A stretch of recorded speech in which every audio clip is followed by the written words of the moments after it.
오늘은 영화 탈주에 관한 이야기입니다. 저는 이 영화를 언론 시사에서 본 후 프리뷰 형태의 영상을 제작했었는데요. 그래도 몇몇 장면에 대해서는 좀 더 구체적인 이야기를 해보고 싶었습니다. 그래서 개봉에 맞춰 관객들도 이 영화를 본 시점에 다시 이야기를 정리했습니다. 당연히 오늘도 스포일러가 아주 많습니다. 아직 탈주를 관람하지 않으신 분들은 시청에 주의하시기 바랍니다.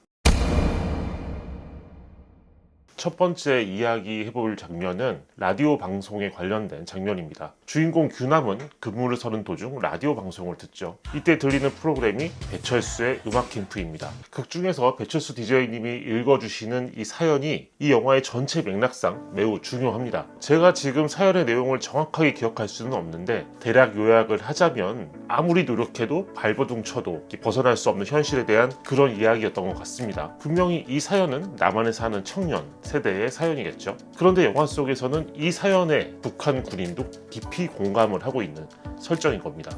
이 장면은 크게 두 가지 기능을 합니다. 첫 번째, 규남이 자신의 현재 상황에 대해 느끼는 감정을 전달하고 있습니다. 10년의 군 생활을 버텼지만 이 규남이라는 인물은 군을 제대해봤자 또 다른 군대에 입대하는 것이나 다름없는 그런 상황에 놓여 있습니다. 출신 성분이 좋지 않기 때문에 원하는 것을 해볼 수도 없고 또 당이 시키는 대로 산다고 해도 그 삶이 그리 안락하지 않을 게 분명한 상황이죠. 적어도 남한의 청년은 노력이란 걸 할 수도 있고 또 발버둥을 쳐볼 수도 있지만 이 규남이란 인물에게는 그런 것조차 허용되지 않습니다. 그래서 영화 속의 규남은 지금 남한으로의 탈주를 계획하고 있는 중인 거죠. 이 라디오의 사연을 듣는 장면은 바로 그런 규남의 입장과 감정을 전달하고 있습니다. 또 하나의 기능은 주제의 확장입니다.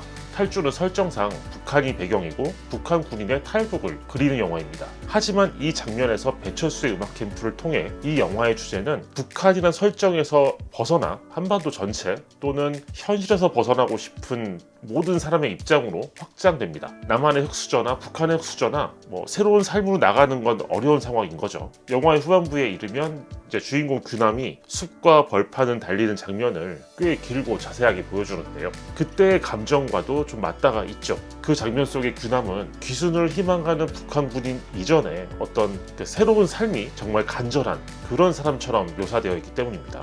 제가 이렇게 설명드린 두 가지 기능 외에 또 하나 소소한 기능이 있다면 당연히 복선일 겁니다. 북한의 최전방에서 주파수를 맞추면 남한의 라디오를 들을 수 있다. 그런 복선이죠. 영화의 후반부에 나침반이 없이도 라디오 주파수를 이용해 길을 찾는 그런 장면이 나오지 않습니까? 그만큼 라디오를 듣는 이 장면이 영화의 주제를 확장하는 동시에 인물의 감정을 설명하고 전체 탈주의 과정에서 복선을 제공하기까지 하는 여러모로 효과적인 장면이었다. 그렇게 생각을 했습니다. 두 번째 얘기해볼 장면은 배우 송강이 연기한 손흥민이 등장하는 장면입니다. 아마 이 영화를 보신 많은 분들이 이 장면에 대해서 뭔가를 이야기하실 것 같습니다. 그럴 수밖에 없는 게 이 영화에서 이 손흥민이라는 인물이 나오는 장면은 가장 희한한 장면이거든요. 손흥민이 나올 때 영화의 분위기도 바뀌고 이야기의 초점도 바뀌어버리는 그런 느낌이 있습니다. 그런데 또 이 영화는 이 캐릭터가 어떤 인물인지는 명확하게 설명하지 않죠. 영화를 연출한 이종필 감독은 인터뷰에서 이렇게 얘기는 했습니다. 현상의 캐릭터가 지닌 과거, 내적 욕망, 마음 같은 것을 드러낼 수 있는 캐릭터, 이렇게 설명을 했습니다. 이건 물론 영화를 본 관객이면 누구나 알 수 있는 겁니다. 하지만 여전히 손흥민은 이현상과 어떤 관계의 사람인가? 이 질문이 남아 있습니다. 그리고 이 질문은 곧 이현상은 어떤 사람인가? 이 질문이기도 합니다. 처음 영화를 봤을 때 저는 이현상이라는 이 캐릭터에서 드라마 사랑의 불시착의 리정혁 같은 인물을 떠올렸습니다. 어떻게 보면 리정혁이 흑화하면 이 정도 이분이 나오지 않을까? 그렇게 생각한 거죠. 금수저 집안 출신의 남자고 세계적인 피아니스트를 꿈꾸었던 유학파. 그런데 지금은 군인이라는 점이 같으니까요. 근데 탈주의 설정상 리정혁보다 이현상은 조금 더 굴복한 느낌입니다. 그러니까 리정혁이 군인이 된 배경에는 형의 죽음이 있었고 그래서 어느 정도는 그 형의 죽음을 파헤치겠다 이런 자발적인 선택이 있었던 것 같은데 이현상은 그냥 현실에 굴복한 느낌인 거죠. 그래서 나중에 규남의 욕망과 의지를 보고서 공감하기도 했던 거고요. 영화가 보여준 것만 가지고 일단 이야기를 해보겠습니다. 손흥민과 이현상은 이현상은 러시아에서 어떤 남다른 관계였을 게 분명합니다. 이들이 서로 사랑한 관계였는지 아니면 사랑했지만 차마 마음을 드러내지 못한 채 있었던 관계였는지는 확실하지가 않죠. 다만 서로의 마음을 몰랐던 것 같지는 않습니다. 하지만 그럼에도 둘 중에 한 사람은 현실적인 선택을 했을 테고, 영화에서 보면 그 선택을 먼저 한 건 이현상으로 보이죠. 이 영화를 보면 연회장에 나타난 손흥민은 이현상에게 뜻하지 않은 손님입니다. 이현상은 그곳에서 손흥민을 만날 거 생각하지 못했던 느낌이죠. 다시 말해 손흥민은 이현상을 만나기 위해서 그 연회장을 찾아온 것 같습니다. 이 관계의 구도는 이현상에 대해 더 많은 것을 상상하게끔 만드는 것 같습니다. 극중 설정상 이현상은 고위급 군인 간부의 딸과 결혼을 했습니다. 그런데 이게 이현상의 선택은 아니었을 것 같다는 그런 생각을 하게 되죠. 아마도 그러면 집안에 강요가 있었을 테고요. 또 이 연회장 장면을 보면은 어떤 사람이 이현상에게 왜 아내분은 같이 오지 않았냐 이렇게 묻습니다. 이때 이현상이 약간 당황스러운 표정을 짓죠. 그렇게 보면은 역시 사랑 없이 결혼한 아내와 좋은 관계가 아니라는 느낌이죠. 그렇게 꿈과 로망, 사랑까지 포기하고 사는 인물이라는 점에서 이현상 그가 규남의 탈주를 바라보는 감정도 이해할 수 있습니다. 자신보다 낮은 계급의 인간도 저렇게 목숨을 걸고 현실에서 벗어나려고 하는데 나는 왜 이러고 살지? 이런 현타 같은 게 느껴지지 않았을까? 동시에 그런 자신의 현실을 받아들이려면 더더욱 규남의 탈주를 막아야 하는 것이죠. 이런 맥락이 영화에서 아주 자세하게 묘사되진 않았던 것 같습니다. 하지만 이현상 역을 맡은 배우 구교환이 그런 남다른 감정들을 상상하게 만드는 연기를 했다고 생각합니다. 단순한 빌런이 아니고 뭔가 더 복합적인 감정과 입장을 지닌 그런 인물의 느낌인 거죠. 송강이 연기한 손흥민이 등장하는 바로 그 장면은 또 그런 느낌을 더 확신하게 만드는 부분이었고요.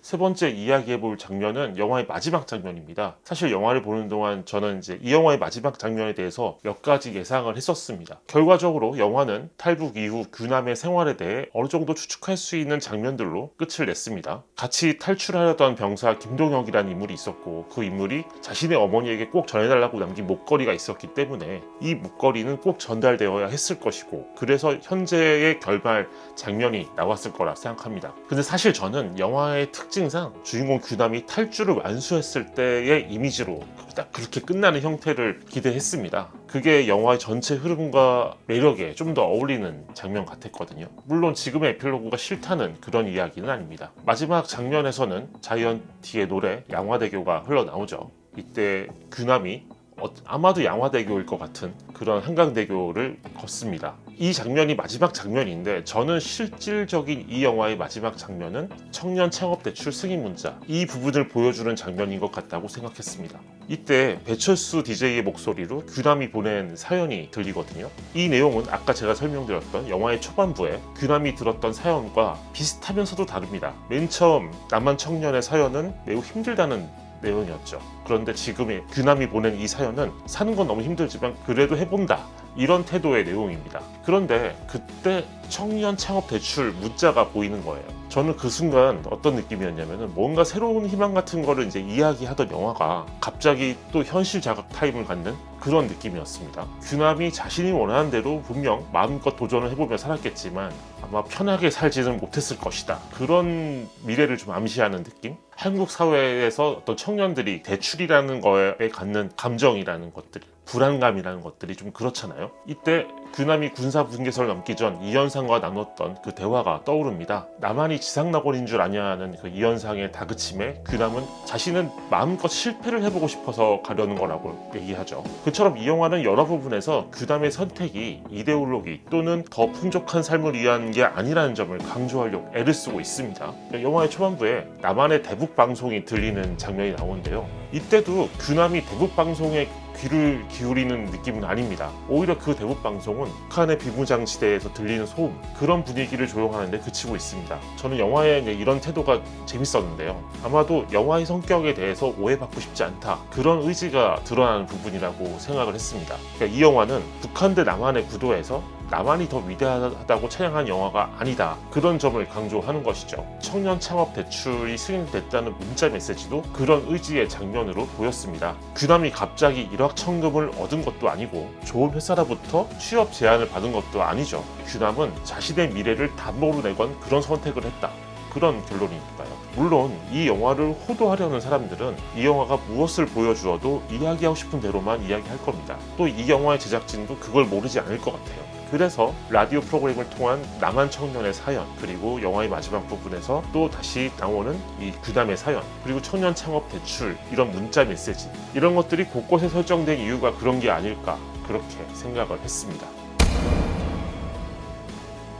오늘의 이야기는 여기까지입니다. 탈주에 대한 별점과 코멘트는 지난 프리뷰 영상에서 제가 남겼기 때문에요. 오늘은 건너뛰도록 하겠습니다. 저는 곧 또 다른 작품에 대한 이야기로 돌아오겠습니다. 시청해주셔서 감사합니다.